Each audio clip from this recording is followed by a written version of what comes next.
he was coming down for the 50th reunion. He said, "How's it coming?" I said, "I'm having trouble, Larry, getting all pieces of the rucksack." I said, "I can get a piece, but I can't get a complete one." He said, "Hell, I got one." I said, "Bring it down." So he brought it in. I said, "Geez, you were supposed to turn that stuff in." He said, "I did." I went to the supply sergeant, and he said he had to leave. My plane was late, I didn't get the heck out of there. So he said, I just took it, threw it in his big duffel bag, hauled it home, threw it in the barn, and didn't see it, look at it for 50 years. He said, until I asked him about it. I said, I'll be damned with it. Mail. Mail was the most important part of our life. That kept us connected with the real world. This is just some pictures of Army life in there. You can see some pictures. I think Larry got a picture in here somewhere. This one, the next one, crossing the stream. But this was the most important thing I'll say we carried in the field with the radio, the Big 25. This one, that would allow you to call in support if you needed it, help if you needed it, food, water, ammunition. They brought it all in, and they would bring you out if you were wounded. Okay.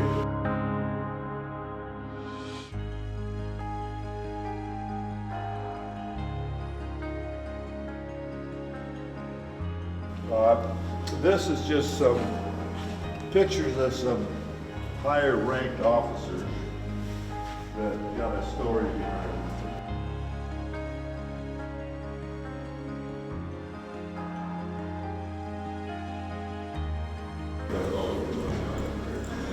When I met my wife, that's a picture of me and her in Hawaii.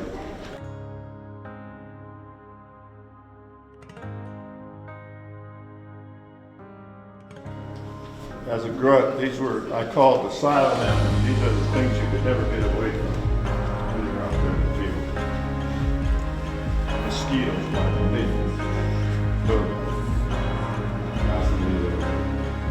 snakes, spiders, scorpions, leeches. Leeches were terrible. Right there. And then you couldn't pull them out because they had a kind of a poison when they latch onto you. Get the blood flowing.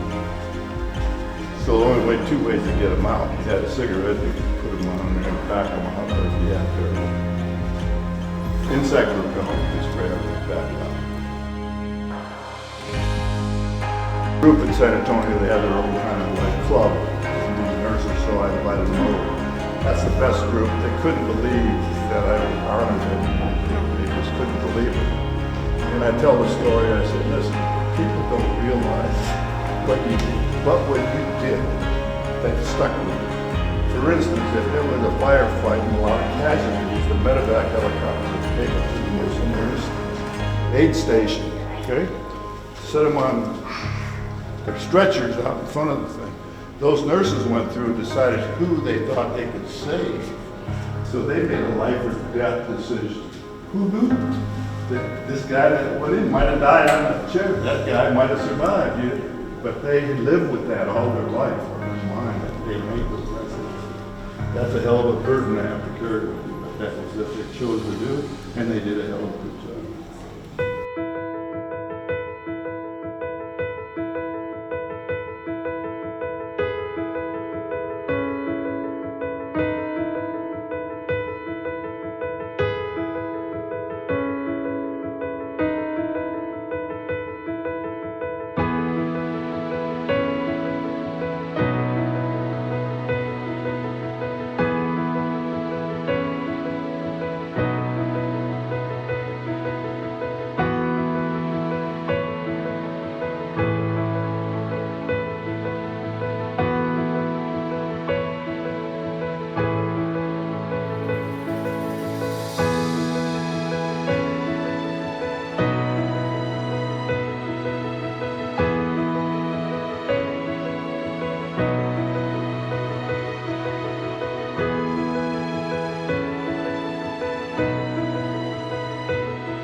I want to find it. 68. So I was out of the field. And Larry came in as the executive officer. And the only one thing I want to tell everybody is you got that Sergeant Ferris. My name is Larry Harper. I'm from Walsh, Colorado.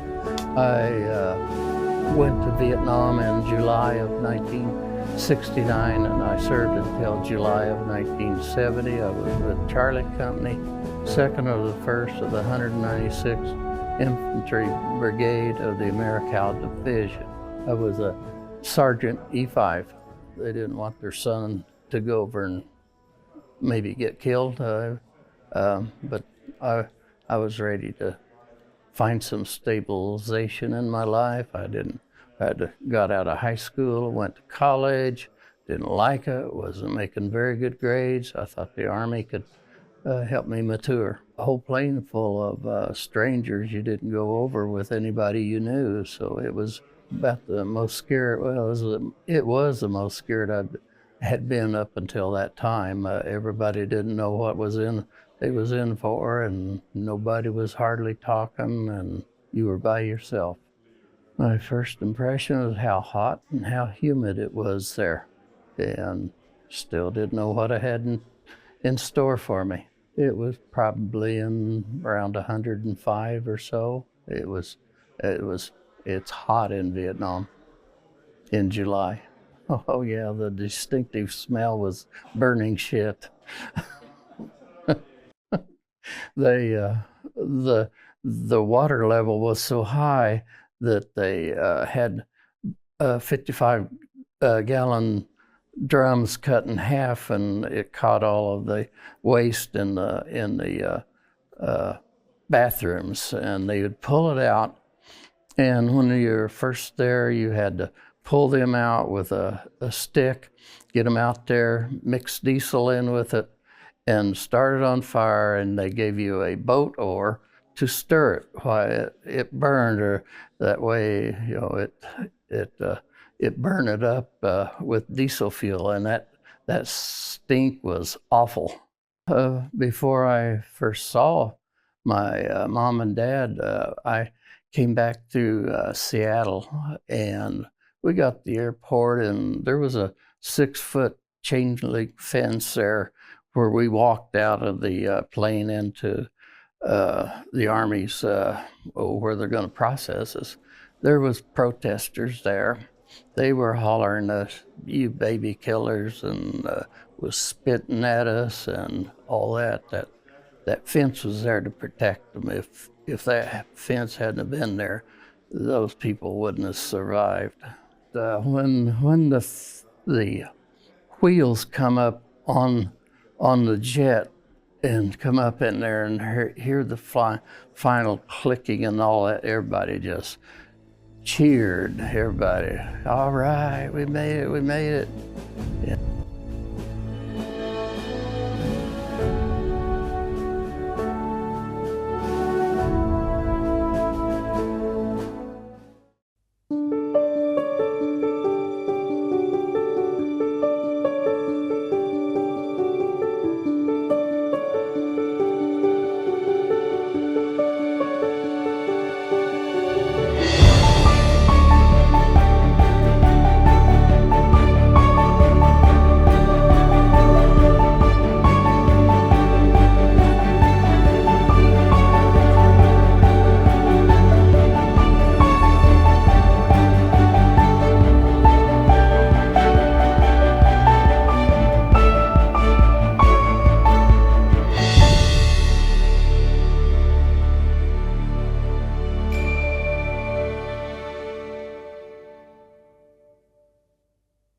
Hi, my name is Jack Steers.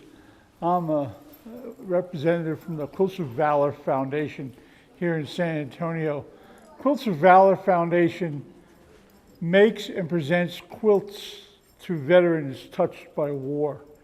And when Mr. Lynn had originally planned this, he asked us to come up with a quilt for Larry, and we did. And unfortunately, we didn't get to present it, but what we'd like to do, present it to you guys today. And if I can get one volunteer, take a corner there and let's show them this quilt. Whoops. Let me just flip it over. Yep. This is, oh, no, grab that end down there. There we go. Oh, it's a long one. I'm sorry. There we go. This is the quilt. Here, if you would just grab everybody in, what we're gonna do is, and we're gonna wrap you in. We'll do what we would do for your husband. We're just gonna wrap this in there. And on behalf of the Foundation. Thank you so much. And there's this little certificate that goes with it. And what this says is, Larry Harper, on behalf of the Quilts of Valor Foundation, in recognition of your service and sacrifice to the nation, it's a privilege and honor to comfort you through your award of a Quilt of Valor. Though we may never know the depth of your sacrifice to protect and defend the United States of America, as a gesture from a grateful nation, you're awarded a Quilt of Valor. Thank you so much. Oh, you're welcome.